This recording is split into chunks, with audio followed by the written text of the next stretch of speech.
Engage for Success Radio, raising the profile of employee engagement and shining a light on good practice for people who believe there's a better way to work. Well, hello and welcome to Engage for Success Radio with me, Jo Moffat. Today is show number 606 in our weekly series, and we're going to be exploring the topic of cultural change and transformation, and I'll introduce this week's guest in a moment. But first of all, a little bit of an introduction to Engage for Success and our radio show and what we're about. So our weekly shows are now in their 12th year, which is pretty hard to get my head around. And we are now streaming live on YouTube. So if that's your preferred platform, then simply search Engage for Success Radio podcast, where you'll be able to subscribe and follow our weekly shows there. A little bit of an introduction as to who Engage for Success are. If you're not familiar with us, we're a not-for-profit movement. We are the UK's leading voice on the topic of employee engagement, and we're busy raising awareness by running events through our area networks around the country and our topic and sector specific thought and action groups, and very importantly, developing research, publishing case studies and shining a light on great practice, both through our weekly radio podcasts as well as through our online resource at engageforsuccess.org. At our website, you will find evidence, research, case studies, all of it free to download, none of it behind a data wall, and it's a great resource to make the most of. So do please visit us at engageforsuccess.org, where you can learn more about the movement and access some of those resources. And you can also sign up for our weekly newsletter, which will keep you up to date with everything that we're doing. Now, as with everyone who's involved with Engage for Success, as I say, we're a not-for-profit movement, we're a social movement, and we are entirely dependent upon volunteers. And all of us who are involved with Engage for Success have day jobs of one sort or another. And I'm no different. I'm one of the regular hosts of the radio show. And my day job was that I was founder of Woodreed, which was a specialist creative agency, which I recently sold and which has now rebranded as 7Cs, the culture consultancy. So very appropriate for today's topic. But I'm delighted to still be involved with 7Cs and able to carry on working to help clients create great places to work. So really what fascinates me is high performing cultures of engaged employees. What makes them? How do you create them? How do you maintain them? So everything to do with employee engagement, employee experience, and of course, internal communication. Now, today's topic is we're going to be a little bit of a retrospective, a little bit of a look back and a bit of an ask the question, what's changing? Because today's topic is to explore 25 years of cultural change and transformation. And to navigate that landscape for us, I'm very pleased to welcome a returning guest to Engage for Success Radio, Dr. Leandro Herrero. Dr. Herrero is a psychiatrist, an author, and organisational architect, and has been a guest on Engage for Success Radio before. So welcome to the show, Dr. Herrero. Thanks again, and for having me back, and congratulations to you as well for so many years that the show is going on and making sense across the board. So thanks again for having me, and delighted. Thank you. Thank you. Well, it's great to have you, and we're going to be exploring this whole topic of culture. And your sort of premise, if you like, is that there have been numerous fads that have come and gone in terms of HR and organizational design over the last 25 years. Culture has been there, but often neglected or misunderstood, or at least poorly understood, perhaps. I think we're all very familiar, aren't we, with the Duke quote, culture eats strategy for breakfast. Oh, so we all know what culture is, don't we? And yet, if you ask people what they mean by culture, it's one of those things that produces an awful lot of definitions. I think over the years, we've seen culture served up to organizations, often through tech companies or L&D or training companies, with labels stuck on it, whether those labels are diversity, equity and inclusion, or ESG and wellbeing, employee engagement and experience, our own. And that your concern, Leandro, is that those labels kind of have the effect of siloing culture and putting borders around it, which is perhaps not necessarily serving us as leaders, us as our people, and us as practitioners all that well. So I think this is something we're gonna explore in the next half an hour. So I'm looking forward to hearing your insights on what's been going on in the last 25 years of culture and transformation. What's gone well? What's gone wrong? What are the mistakes that we've been making, and what are the things we've been doing right, and what do we need to think about in the future? So thank you very much, as I say, for joining us. I think your pitch is we should get rid of the labels, stop seeing culture as something that is uh, the area of one particular group or another within an organization, but something which is very much the oil in the engine of organizational success, as I think you term it. So a little bit of background to you, Leandro. Dr. Herrero pioneered a concept called viral change. And in doing so, you bridged behavioral science with hands-on strategies to create lasting real-world impact. You've seen lots of those fads come and go over the last 25 years, but you have seen when it's been done right and when we've seen real change for organisations. And I think that's something I very much want to finish our session on today is what the positives are and what are the things that people can learn when they get it right. So perhaps we can start, though, for those who aren't familiar with you, who didn't hear your first show with us. Perhaps you could just give our listeners a little bit of a snapshot of who you are and what your background is, please, and what gets you out of bed in the morning. Oh, I'm not sure about the morning actually, but that's a very big question. But yes, I am the CEO of the Child Phone Project, which is a consultancy based in the UK. We're working internationally for 25 years. That's why it was the theme of we are celebrating 25 years this year. Congratulations. Yeah, thank you. And we focus on change, particularly at a scale. The scale of change always is something that always interested me. Why some things scale and some things are not. And the fact that don't scale doesn't mean they are bad. They are simply not scalable. Mm-hmm. But that's a story maybe for another day. And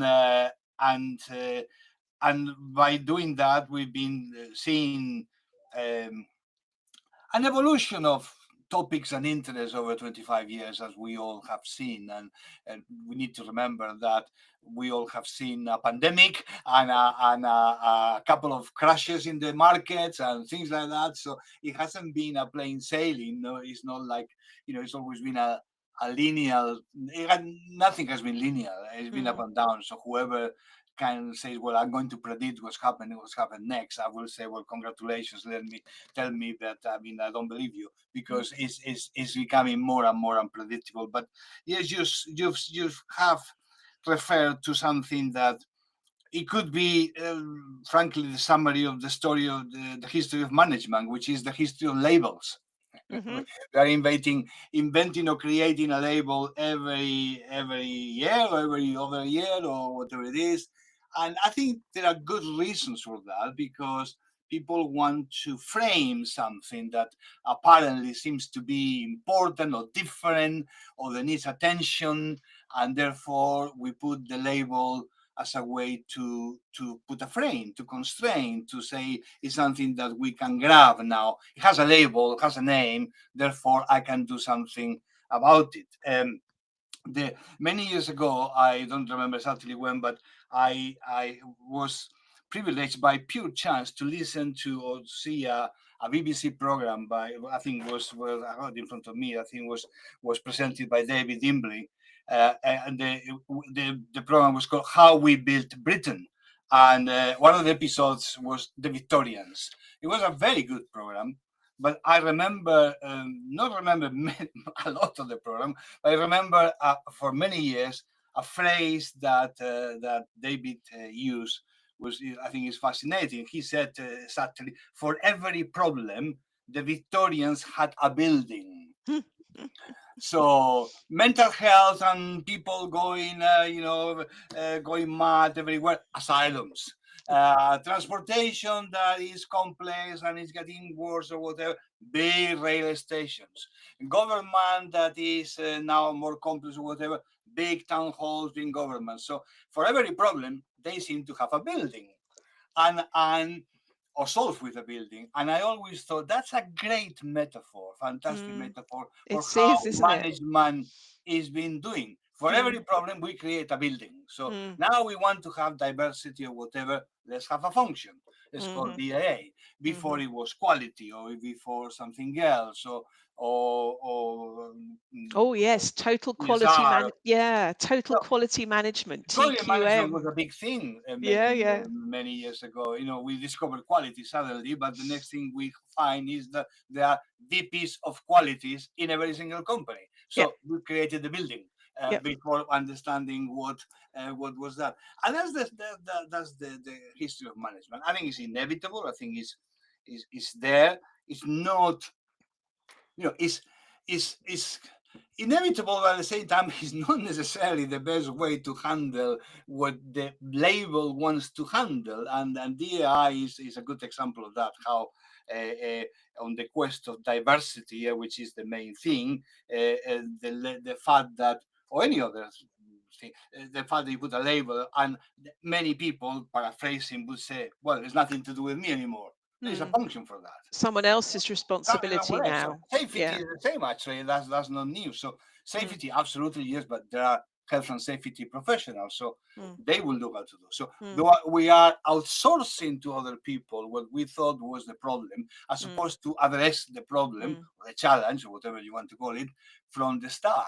So even HR, of course. I mean, yes. HR, well, they're responsible for people and employee practice, and I, as a line manager or team leader, abdicate that to HR. I don't have to worry about motivating my people anymore. And it's a bit of a chicken and egg, because obviously, although there is very good intention on that, when people then go back and say, no, diversity is for everybody, it's all for us. Not really. You just created a function, so you can't go back and say, well, they're going to have the function, but it's not me, it's others. Well, you have the function, so it's a no-win situation.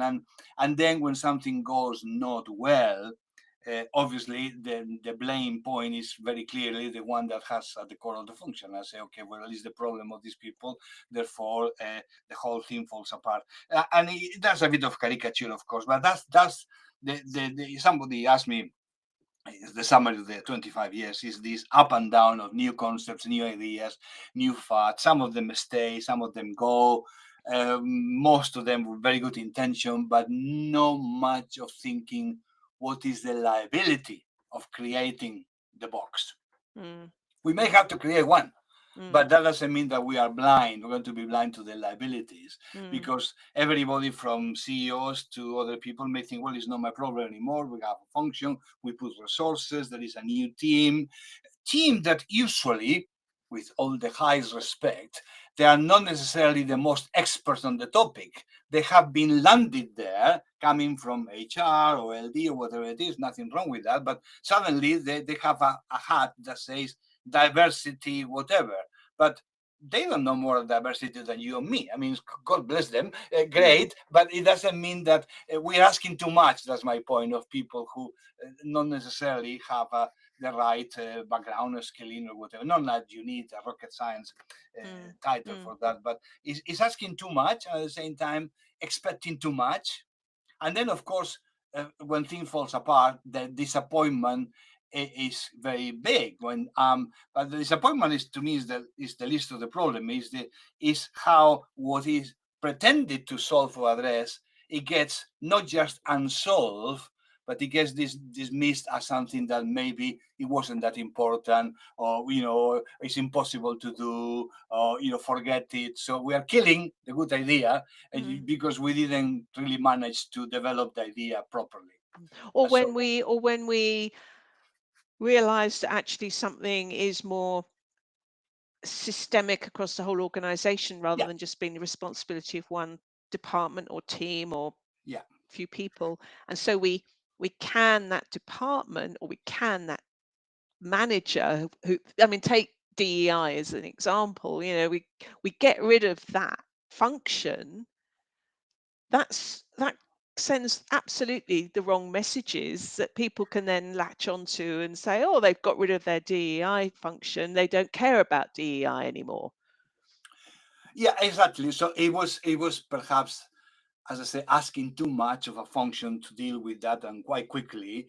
And also, not only that, in financial terms, that's the worst part. It was expected that suddenly, by having a so-called diverse board of directors or diverse structure, that then the returns and the financial element and the returns were going to be great. And what happened was exactly the opposite.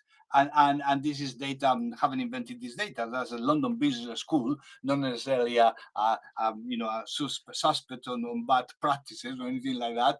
That very has clearly demonstrated that doesn't make it diversity irrelevant, but it's simply not possible to connect profit and profitability and success, etc., by having a diversity in, for example, in the board of directors. Comma, doesn't mean that then you wouldn't have diversity. Again, the historical management says, well, then is not point. There is a lot of points, a lot of things that you have to do in organizations because it's a moral principle to do, not necessarily because it's a productivity issue. So, but if everything is productivity, then you are bound to be very disappointed when 5 years later or 3 years later, suddenly the whole thing has not magically changed. Can I just clarify what you just said there, because you talked about the evidence, and you know, this is something that which we all always being asked, aren't we, about evidence and the proof and all the rest of it. So are you saying that that the London Business School have identified that there is no evidence that having a diverse board or executive team impacts organizational performance? Or have they said there's no evidence that a representatively diverse workforce helps Oh, to that's do? different. No, that I don't. That's a I think that's different different. thing. That's I different. No, just no. want to And I clarify. don't. I wouldn't want to misinterpret or No, so I just wanted to get it the clear for our listeners, yes, Leandro. absolutely. No. It's. But I think if I remember correctly, its data is published everywhere, so it's easy to find. There is no. And they are very careful to say we are not saying diversity doesn't matter. We're saying No, diversity I will get matter that. for millions of things, but Mm, it's unreasonable to think now the board of directors or the executive board, I think they mentioned, is mhm, diverse in race or mhm, process mhm. or whatever, and that in itself is going to create something. No, that in itself may be good in itself, and Yeah, you should be doing things because they are good, not because 5 years later is going to magically change your mm. bottom line. But No, unfortunately, that's not the way yeah, that people think, and that's what I'm saying. yeah. It's too much of expectation, and therefore the disappointment is equally very big. Mm, And as you said, disappointment perhaps to me is the least of the problem. I don't mm, care. But mm, what happens is that it's killing the idea. mm. Is killing the goodness that potentially could have been there. So it's a nice narrative that you paint generally, that, and I think we could all recognize this desire to put labels on things and to make them the responsibility of a function when perhaps they are in fact Yeah, more yeah. um, crossing all functions and all boundaries, and they really are something that needs to happen at an organizational level. So and what you're basically saying is by doing that in that way, we're not landing change. We're not affecting the kind of sustained transformational change that we set out to do. Um, so I can't believe how quickly our time flies in these calls, Leandro. We've got about just over 10 minutes left, but let's move on to what needs to change. You know, if we're saying that's what we've been doing, and that's we've been falling over a little bit and not getting these things right, what needs to change if we are serious about affecting large scale change in our organizations, change that's Well, sustainable? as you say, I mean, we can not. It's not just that we have only 10 minutes. We need 10 hours probably to really unpack this seriously. And any anything could be just a bad simplification of things. But I'm going to try anyway, which is the labels are not the culprit. The labels are a vehicle that were misguided, and I'm not saying you will never need to have labels because that's not reality. But what matters is that the labels were and the functions were created, but they never, and again, that forgive me, this is a generalization, they never went to the very granular thing of what it means in reality in the day-to-day interactions between people. We all say we want diversity. Well, what is it? Well, it's diversity is of ideas, it's of diversity of people, it's diversity of what, and what does it mean?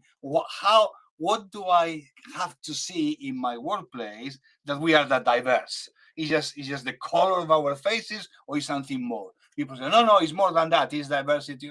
So the unpacking and going granular hasn't happened in general. It has stayed very much at the level of that make us more global, more conscious, more, I don't know, more, how can I say, accountable, labels that they are defined by other labels, but never to go to the territory, which is the one I navigate, which is the behavioral side. Tell me which behaviors you want to see or not to see in the culture, in the system, in the workplace, that by doing or not doing that, you can say, oh, that's diversity. Oh, that's accountability. Oh, okay, that's being an owner. And if we don't go to this granularity, we will always be navigating at the level of concepts, ideas, aims, generics, labels again. So today is this, but tomorrow could be something else. And equality or could be, it's been well-being is another thing that is around all the time. But what the hell is well-being? I mean, there are 300 million definitions, but nobody seems to spend a lot of time to say, well, we mean that, or we don't mean that. Or here, we don't have to have the whole truth. It's not about being right. It's about say, for us, for this organization, well-being means that and that and that and that. But when I define that, I have to go down, not stay at the level of other labels. So well-being doesn't mean being caring for people. Well, what's caring for people? So you need to make the effort of going down until you see it's about this kind of behaviors So that should be there, or the ones that shouldn't be there.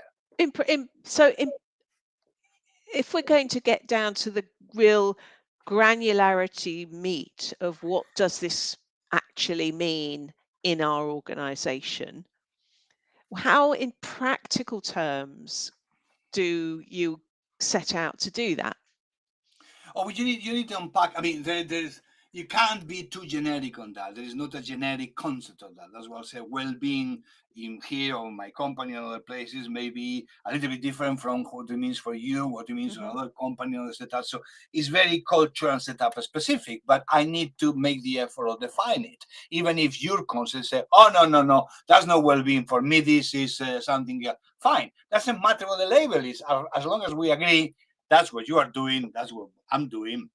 That's what I care about. That's what I want to see more. No, so you have to go down as much as possible. It will always be a ceiling that you can go more granular. But I repeat, people are not making that effort at all. I mean, they are very happy to navigate at the level of labels, and therefore they appear, disappear. They are facts of the day, but then they lose the plot very quickly, and that's going to happen with employee experience and with employee well-being, etc. It's funny enough, engagement probably is one of the most stable of the concept, even if still there will be many definitions and many differences on what being engaged means for you or means for me, but at least the label, the concept has survived quite a few years. So it must be something there that is needs to unpack. But I still think that the unpacking and the level, the behavioral level, which is what I want to see when I navigate, is not done at all. And it needs to be done case by case. It needs effort. It's not a 5 minutes job. It's a question of, it's not about being, I repeat, about being right. It's about to say, for us here in this company, in this culture, well-being means that and that and that. It means not doing that and that and that. It means providing that. So, and you may agree or disagree, but at least we have a granular view of what we are talking about. And And it has more possibilities of surviving. Yeah, and Leandro, is your belief in if we're wanting to do that right, is this something that an organization should try and tap into their employee voice as much as possible to help to inform what does well-being mean for us here? Or is this something that you work with a leadership team to do, and then that kind of gets imposed in inverted commas? How, in practical terms, how do we understand what this particularly means in organization X or Y? Every layer in the organization, from leadership to management in the middle to employee voice, etc., have their own ideas. Everybody has Mm. their own ideas. So how do you blend those together then? Well, and you need to do the exercise by listening to people, by finding what the commonalities are. Hmm. Sometimes it's easier for people to define and explain what they don't want Hmm. versus what they want. It's very easy to say, Mm. we don't want here. We don't Yeah, want, it we don't is. want It's this, we funny, don't isn't want it? this. How often people go straight to the negatives or the But antis. exactly, Yeah. but they say no, no, okay, that's fine. I agree with Mm. that. But what do you want? And Mm. the opposite of what you don't want is not necessarily what you want. There has to go like that. No. You could be anti something, and that doesn't make you pro the opposite. Hmm. So you have to ask people. Okay, so what you want? Well, you are pro what you want to see, and going down, and then eventually you will have to see not a consensus because that's not necessarily a but just finding some common themes that may be provisional, maybe something, very in a humble way, you have to say, that's not forever, guys. For the next 2 years, we are focusing on this and this and this. And Mm. we know that we leave 300 other things, but we need to focus on some very granular thing. Mm. So it's a mixture of having input and views from different levels and different people, but not necessarily strictly speaking in the way to please them and say, okay, so you want that, therefore, I want to have a room that has windows, so here's the windows.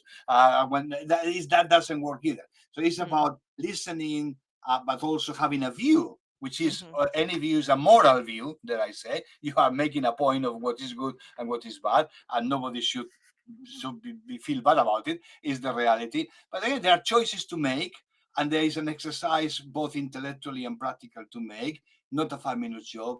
But people are very reluctant to do that because it's easier to create the answers. So as we know, maybe the area of well-being, you want table tennis to use a Hmm. stereotype, or you want breaks in that way. Here it is, here it is, here it is. So you have 10 initiatives that looks like well-being, but actually they are just responses to something like people are asking. It's like, I Yeah. want to have a supermarket downstairs. Okay, Yeah. fine. Yeah. It's, Mm. so listening, but also making a judgment. The judgment leadership has a lot to say about the judgment that you have to make. But it's, as I say, it's very easier to make a judgment on labels and say, of course we want well-being. Mm. Of course we care about people. Of course we would have. Yeah, who is going to say no to that? Do you know Mm. an organization that will say no to that?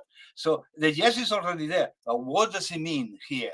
And Mm. this translation into behavioral elements, granular, is usually not done or done very poorly, in Hmm. my Hmm. experience. Hmm. No, I can understand that. Now, we've got a couple of minutes left, that's all. And I just want to wrap up by just shifting slightly to talk about something which I know is also something you've been um, working very hard on over the last 25 years, which is this concept of the power of informal influence, Yeah. and what that means, and how that manifests itself in an organization, and why you personally believe that is so important. Well, it's important because it has to do with the human connection of everyday life. It's as simple as that. It's not doesn't have to be invented. It's always been there. It's just that traditional management hasn't paid attention because it was not relevant to the traditional top-down management systems in which you acknowledge that there is something informal there, but because you don't see it, say, well, okay, fine, don't know what to do with that. And what we know is that most of the conversations of the innovation ideas and everything comes from the informal connections and from the informal organization. Today, things have changed quite a lot. I see a shift in the last years, enormous shift towards understanding that there is a big player in culture and people need to understand how it works and what to do that. So Hmm. things are changing there as well. It's not like was even 10 years ago or even 5 years ago. So I'm very optimistic on that I will develop even further. Yeah, that sounds like a whole new topic of its own for another day, I think, Leandro, rather than squeezing You that tell in me, at the I'll be back. end. Lovely. Well, we are literally out of time. So all that really remains is for me to thank you for listening to Engage for Success Radio today. Thank you, Dr. Leandro Herrero, for joining us once again and helping us navigate this topic, which has been, as always, fascinating. So thank you for that. Don't forget, you can download or stream any of the great shows from our archive at any time. Just visit engageforsuccess.org. And if you want to get involved in the movement, you can get in touch with us there too. I would just point anybody in the direction of our latest employee engagement survey and index. Our annual 2025 report is out now and is available at our website. There's lots of really fascinating stuff in there and evidence and research that you will find very useful if you're needing to persuade people that this kind of stuff matters. So thank you very much for listening. Again, Dr. Herrero, thank you for joining us, and goodbye. Thanks very much. Engage Goodbye. for Success Radio, raising the profile of employee engagement and shining a light on good practice for people who believe there's a better way to work.